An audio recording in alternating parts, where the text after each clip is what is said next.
Hi friend, आज जो हम नेक्स्ट जो क्रॉप्स के बारे में पढ़ेंगे, ग्राउंडनट के बारे में। मूंगफली की खेती हम किस प्रकार करते हैं और इसकी ये क्लाइमेट कौन सा होता है, जलवायु कौन सा होता है, मृदा कैसी होनी चाहिए, प्रमुख कीट रोग कौन कौन से लगते हैं और जेट आईसीआर में कौन कौन से क्वेश्चन पूछे जाते हैं, इनके बारे में आज हम संपूर्ण रूप से अध्ययन करते हैं कि मूंगफली खेती विश्व में कहाँ कहाँ होती है और भारत में ऐसी खेती कहाँ होती है, कौन से ऐसे क्षेत्र हैं जहाँ पर इसकी खेती की जाती है, कितनी मात्रा में इसमें कार्बोहाइड्रेट होता है, कितनी मात्रा इसमें तेल की मात्रा होती है, कितना इसमें प्रोटीन की मात्रा होती है, किस प्रकार दाने खाते रहते हैं, पुष्पन क्रिया कब होती है, पैंगिंग क्रिया कब करते हैं, इन सब के बारे में आज हम संपूर्ण रूप से अध्ययन करते हैं। जहाँ से जेट के एग्जाम में, आईसीआर एग्जाम में और बीएचयू एग्जाम में और कृषि पर्यवेक्षक में जो क्वेश्चन पूछे जाते हैं उनके बारे में आज हम संपूर्ण रूप से अध्ययन करेंगे। स्टार्ट करते हैं। ग्राउंडनट होता है, इसका बोर्ड नेम अरेकिस हाइपोजिया। सब जानते हैं मूंगफली का बोर्ड नेम होता है अरेकिस हाइपोजिया और फैमिली है इसकी फेबेसिया, इसके सकते हैं लेग्यूमिनेसी। उद्गम हुआ था इसका ब्राजील में, क्योंकि अधिकांश जो वैज्ञानिक है इसका उद्गम स्थान मानते हैं वो दक्षिणी अमेरिका या ब्राजील को ही मानते हैं। इसमें जो 2n बराबर होते हैं कितने, 40 होते हैं। और इसका जो फल होता है इस फल को कहते हैं क्या, हम नट कहते हैं। क्या कहते हैं उसे, नट, या इसे कहते हैं हम पोड। क्या कहेंगे, नट या पोड कहते हैं। तो अरेकिस हाइपोजिया, अब यहीं से कई बार क्वेश्चन पूछता है कि अरेकिस का तो अर्थ क्या होता है। अरेकिस शब्द है एक, अरेकिस एक कौन सा है, हाइपोजिया। अरेकिस का अर्थ होता है दलहन। क्या होता है, दलहन। इसका अर्थ क्या हो गया, दलहन। और हाई जो फोजिया है इसका अर्थ होता है भूमि के अंदर, भूमि के अंदर। इसे कहेंगे हम भूमि के अंदर बनने वाला नट। अब जो अरेकिस का अर्थ तो क्या हो गया, दलहन हो गया, और हाई फोजिया का अर्थ होता है भूमि के अंदर, भूमि के अंदर। ये जो दलहन शब्द बना हुआ है ये ग्रीक भाषा का शब्द है। इंपोर्टेंट बात है, किस भाषा का शब्द है, ग्रीक भाषा का शब्द है। कौन सा, दलहन। तो ग्राउंडनट बॉटम नेम क्या होता है इसका, अरेकिस हाइपोजिया। फैमिली कौन सी होगी, फेबेसिया लेग्यूमिनेसी। उद्गम कहाँ आता, ब्राजील या दक्षिणी अमेरिका। 2n कितने होते हैं इसमें, 40 होते हैं। फल कौन सा होता है इसका, नट या फोड होता है। अरेकिस का अर्थ क्या होता है, दलहन होता है। और हाइपोजिया का अर्थ क्या होता है, भूमि के अंदर। जो कहां सा किसका शब्द है, ये ग्रीक भाषा का शब्द है। इसके बाद में अगर हम देखते हैं इसमें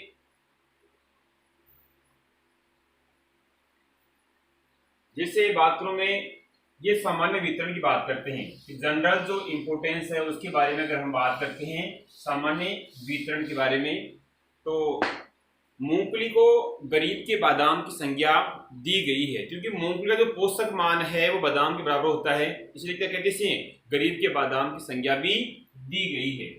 जो राष्ट्रीय जो मूंगफली अनुसंधान केंद्र है वो है जूनागढ़ गुजरात में। कहां पर है, जूनागढ़ गुजरात में है, जिसकी स्थापना 1979 में उसकी स्थापना की गई थी। किसकी, राष्ट्रीय मूंगफली अनुसंधान केंद्र की। अब जो मूंगफली के जो नाम है, मूंगफली जो अन्य नाम है, जैसे मूंगफली को हम किस किस नाम से जानते हैं, जैसे इसे कहते हैं अर्थ नट। क्या कहते हैं इसे, अर्थ नट कहते हैं। इसे कहते हैं पी नट, इसे कहते हैं गुम्बुर। क्या कहते हैं इसे, गुम्बुर भी कहते हैं, या कह सकते हैं इसको मनीला नट। मतलब मूंगफली को हम कई नामों से जानते हैं, जिसे बाथरूम में अर्थ नट है, पीनट है, गुम्बुर और मनीला नट, इनके नामों से भी इसे जाना जाता है। जितनी भी अगर हम अपने मूंगफली का जो उत्पादन होता है, यील्ड होता है, उस पूरे उत्पादन का, मूंगफली के पूरे उत्पादन का लगभग 81% उपयोग होता है, वो होता है तेल के रूप में। किसमें होता है, तेल के रूप में करते हैं।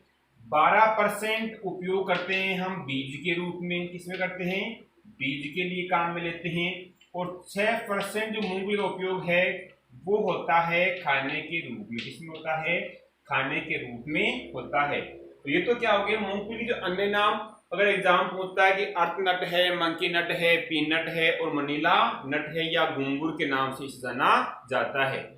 और इसके अगर मान लो बात करें कि कितने परसेंट बीजों का उपयोग हम कहाँ कहाँ करते हैं, तो लगभग 81% जो बीजों का उपयोग है वो तेल के लिए करते हैं, 12% करते हैं बीज के लिए और 6% करते हैं हम खाने के लिए भी करते हैं। और राष्ट्रीय जो मूंगफली अनुसंधान केंद्र कहाँ स्थित है, जूनागढ़ गुजरात में है, जिसकी स्थापना कब हुई थी, 1979 में इसकी स्थापना की गई थी।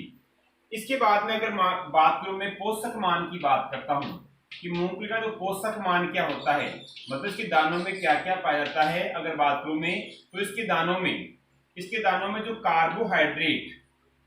कार्बोहाइड्रेट की जो मात्रा होती है वो कितनी होती है, 10%। कितना होता है, 10% क्या होता है इसमें कार्बोहाइड्रेट की मात्रा इसमें पाई जाती है।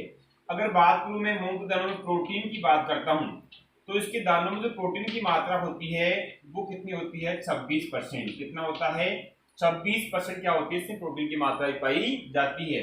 बात करूं मैं किसकी, ऑयल की बात करता हूं कि तेल कितना होता है, तो लगभग 45 से लेकर के 50% क्या होता है इसके दानों में तेल की मात्रा पाई जाती है। ये तो क्या इसका पोषक मान है, जो जेट एग्जाम में कई बार पूछा भी गया है कि मूंगफली के दानों में कितना परसेंट प्रोटीन मात्रा होती है, 26%, और तेल कितना होता है, 45 से 50 में क्या होता है इसमें तेल की मात्रा पाई जाती है। और कितना होता है कार्बोहाइड्रेट, 10% क्या होता है इसमें कार्बोहाइड्रेट की मात्रा भी इसमें पाई जाती है। इसके बाद में अगर बात करूं मैं कि मूंगफली का जो क्षेत्र वितरण है, क्षेत्र वितरण की अगर बात करें हम कि मूंगफली का उत्पादन कहाँ कहाँ होता है और विश्व में कहाँ होता है और भारत में कहाँ होता है। देखो भारत में, विश्व में बात करें हम, विश्व में तो विश्व में मूंगफली के क्षेत्रफल में भारत का जो स्थान है वो कौन सा है, प्रथम स्थान है। अगर बात करें हम विश्व की तो विश्व में मूंगफली के क्षेत्रफल में भारत का कौन सा स्थान है, पहला स्थान है। अगर बात करूं मैं उत्पादन की, अगर बात करते हैं तो उत्पादन में चीन का क्या है, पहला स्थान है। उत्पादन में कौन सा है, चीन। क्षेत्रफल में कौन सा है, भारत।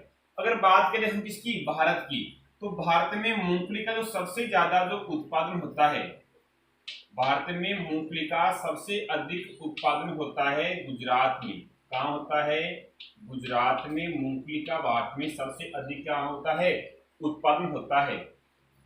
और बात करें किसकी, हम राजस्थान की बात करते हैं कि राजस्थान में मूंगफली का सबसे जो अधिक उत्पादन है वो होता है अपने कहां पर, बीकानेर में। कहां होता है, बीकानेर में। तो राजस्थान का जो राजकोट है किसे कहते हैं, वो लूणकरणसर। किसे कहते हैं, लूणकरणसर। इसे कहेंगे हम लूणकरणसर तहसील है, इसको कहते राजस्थान का राजकोट भी कहते हैं। किसको, बीकानेर से कौन सी है, लूणकरणसर। तो ये तो गया इसका क्षेत्र वितरण कि मूंगफली का जो विश्व में सबसे अधिक क्षेत्रफल है वो कहां पर है, भारत में है। और उत्पादन में किसके है, चीन प्रथम स्थान पर है। भारत में सबसे अधिक उत्पादन कहाँ होता है, गुजरात में होता है। और राजस्थान में कहाँ होता है, बीकानेर में होता है। और बीकानेर में क्या है, एक छोटी जगह का नाम है लूणकरणसर, से राजस्थान का राजकोट भी कहते हैं। वहां क्या इसका उत्पादन ज्यादा होता है। अगर बात करें हम, जैसे मूंगफली का जो ये फल होता है जिसे हम नट कहते हैं, इस नट में क्या होते हैं, इसे दाने होते हैं मूंगफली के। और इन जो छिलका होता है मूंगफली का, ये वाला छिलका, तो आपको में मूंगफली में जो सेलिंग परसेंट है छिलके का और दाने का जो अनुपात है वो कितना होता है, लगभग 70%। कितना होता है, सेलिंग 70%। जेट में क्या पूछा गया है कि मूंगफली में सेलिंग परसेंट कितना होता है, लगभग 70% क्या होता है उसमें सेलिंग होता है। अब बात करते हैं मूंगफली के इसके दाने की, कि मूंगफली दाने होते हैं, जो नट होता है मूंगफली का, इसके जो बाहरी क्या होता है, छिलका होता है, जो आवरण होता है छिलका, इस छिलके को क्या कहते हैं, इसको कहते हैं टेस्टा। क्या कहते हैं इसको, हम टेस्टा कहेंगे। इसे क्या कहेंगे, टेस्टा। मतलब जो बाहरी जो मूंगफली का जो आवरण होता है जिसमें अंदर दाना होता है उसे कहते हैं टेस्टा।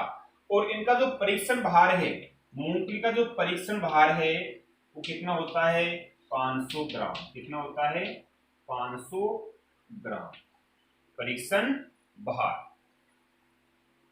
तो ये तो गैस का क्षेत्र वितरण। और हमने पढ़ा है कि मूंगफली जो छिलका होता है बाहर, उसे क्या कहेंगे, टेस्टा कहेंगे। और कितना होता है इसका 500 ग्राम क्या होता है इसका परीक्षण बाहर होता है। अब बात करते हैं मूंगफली के खल की। मूंगफली के खल में, मूंगफली का जो खल होता है,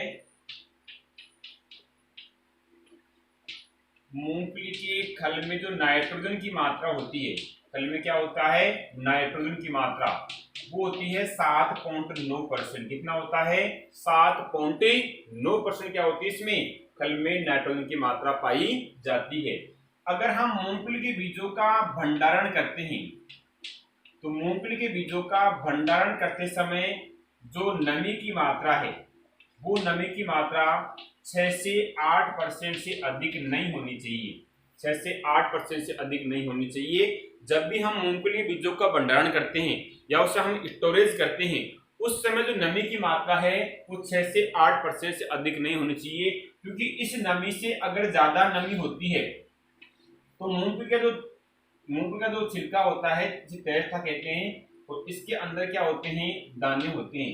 इन दानों के बीच में हम देखते हैं कि यहाँ एक फफूंद बनता है। क्या बनता है यहाँ पर एक फफूंद। क्यों बनता है वो अधिक नमी के कारण। अधिक नमी होगी तो यहाँ क्या बनता है एक फफूंद बनता है। उस फफूंद को कहते हैं एस्परजिलस। क्या कहेंगे उसे एस्परजिलस कहते हैं।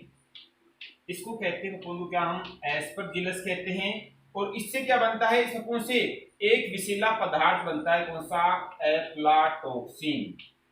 क्या बनता है एफ्लाटॉक्सिन।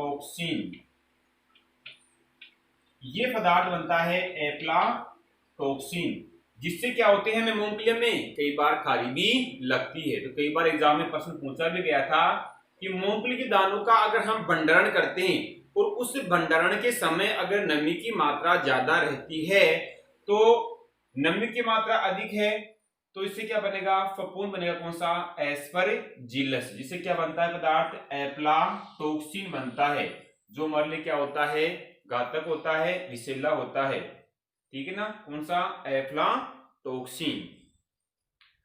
इसके बाद में देखते हैं कि मूंगफली जो खल होती है उसमें एक पदार्थ होता है अरेंडेन। अरेंडेन कौन सा होता है अरेंडेन। अगर मूंगफली खल में अरेंडेन अधिक है, अगर इस अरेंडेन को अगर हम पशुओं को खिलाते हैं तो उनके दूध उत्पादन में लगभग क्या होता है 35% क्या होती है वृद्धि होती है। अच्छा क्वेश्चन पूछा गया एग्जाम में कि मूंगफली जो खल होती है उसमें क्या होता है अरेंडेन होता है। अगर अरेंडेन अगर हम पशुओं को खिलाते हैं तो उनके दूध में क्या होती है वृद्धि होती है। कितना परसेंट 35%।